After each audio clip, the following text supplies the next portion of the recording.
What's up guys, welcome back to the channel. In our last video we kind of talked about the LS and what makes the LS a great candidate for your project. And I mentioned that we actually have two projects going on that involve LSs. One of those projects is owned by me personally, and this is my 1995 BMW 530i.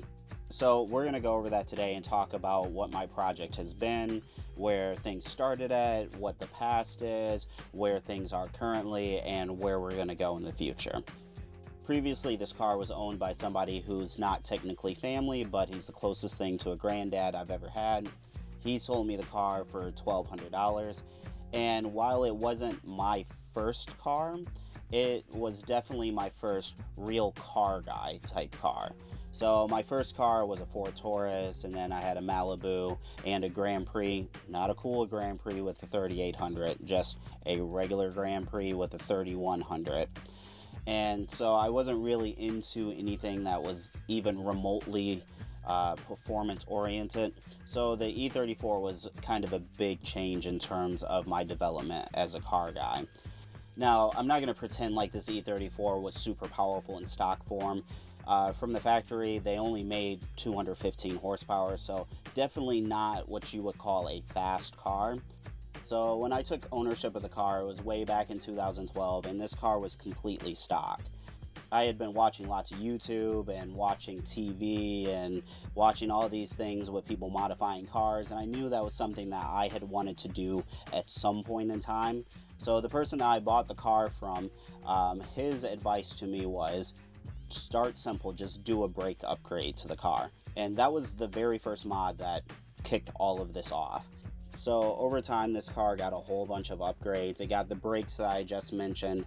It got an upgraded fuel pump, stainless steel brake lines, velocity stack intake, a bigger throttle body.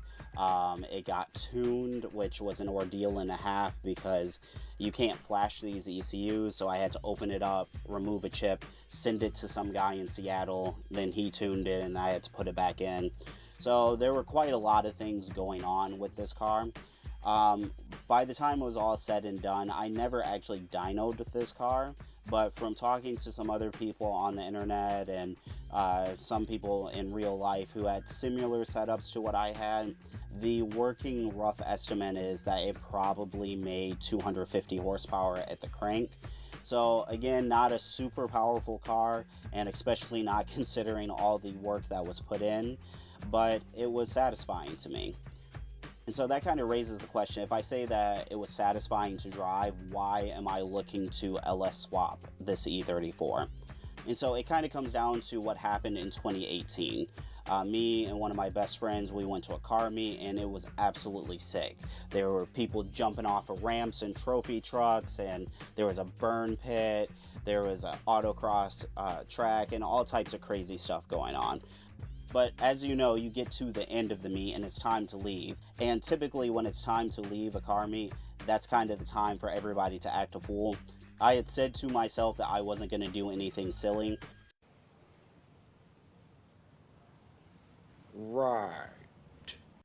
So we're in line, we're waiting to leave, and maybe about 2 cars up, there's some dude in a GTI just absolutely hammering the rev limiter, doing that like shotgun thing. He pulls out of the parking lot, and then the car in front of me was like a 1960s Ford Galaxy, which was absolutely sick. It had a big block in it, and so the guy pulls up to the line and absolutely just decimates his tires. I couldn't see anything. It was literally like a bomb had gone off. It was just a complete whiteout of smoke. So, of course, now that I've been peer pressured by a Ford Galaxy, I want to do the same. So I pull it down into manual mode, into first gear, and light up the tires. I have the smoke flowing off the back end. I'm feeling great until... Ka-chow.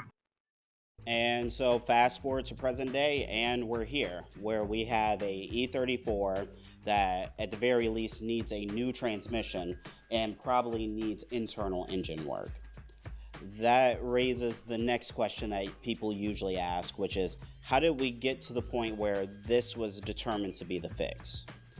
So to provide a bit of context, I'm not really one of those guys that says every single car needs an engine swap, and I don't think that every engine swap needs to be an LS. Now, if your car truly does need an engine swap, what I would recommend doing is looking at the other high performance engines that came in your car and then going from there. Now, what do I mean by that?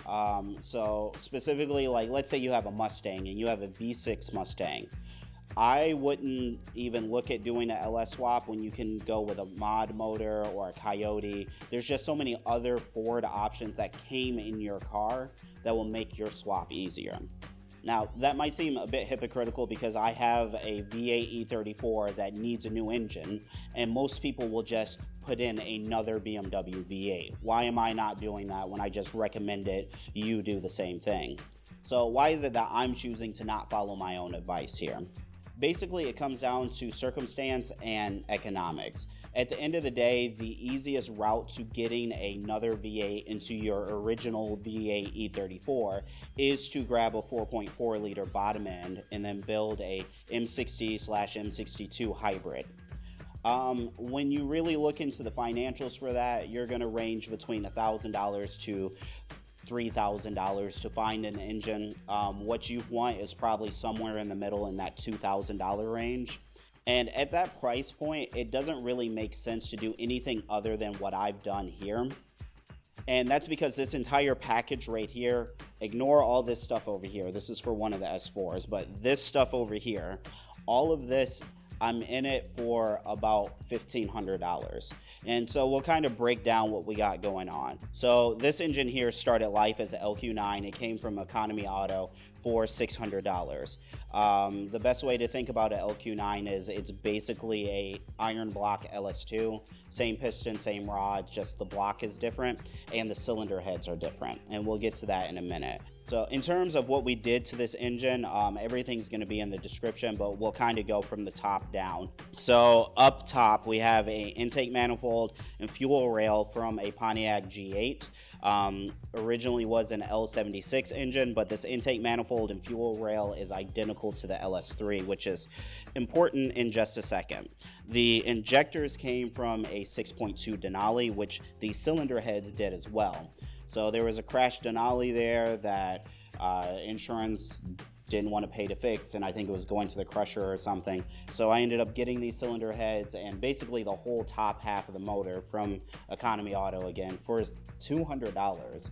And then I sold the truck intake manifold for about $125. So these cylinder heads came for about $75. The injectors that I got with it are 54-pound injectors because the Flex Fuel 6.2s had the same size injectors as the LS9, so we're not going to be fuel limited there.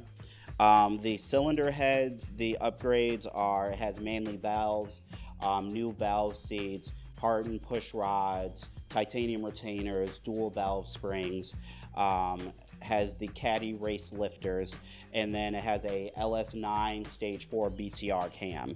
And then I also upgraded the oil pump and the timing chain to a C5R timing chain.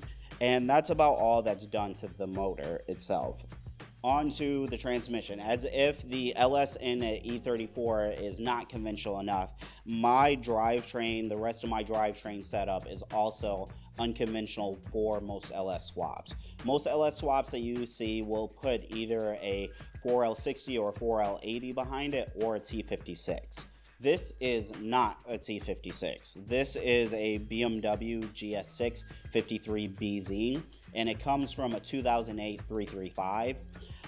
Things that had to be done to make this transmission work behind this engine is actually pretty simple. There's a company in Poland called PMC Motorsports, and they make a adapter plate that lets you run a BMW N54 transmission or an N55 transmission behind an LS. And then on the other side of the transmission, what I did was I changed the output flange, and the output flange on the original transmission was too large, but the spline count and the shaft size is exactly the same as the E36 M3. So I swapped to a E46 M3 output flange, which matches the dimensions for my drive shaft. And then that way I don't have to convert the whole back half of my car to a BMW M5 or a 540's rear end. I can still use my 530 rear end and upgrade the internals of the differential. So that leads us to next steps. What do we have to do? Basically, we need to take this transmission, put it on the back of this engine, and put it in that car. Sounds a whole lot simpler than it actually is. And that's because I've been basically trying to do that since about 2022. So literally the day after I wrapped up this engine, I broke my leg and then wasn't able to put any weight on it and wasn't walking for 3 months after that.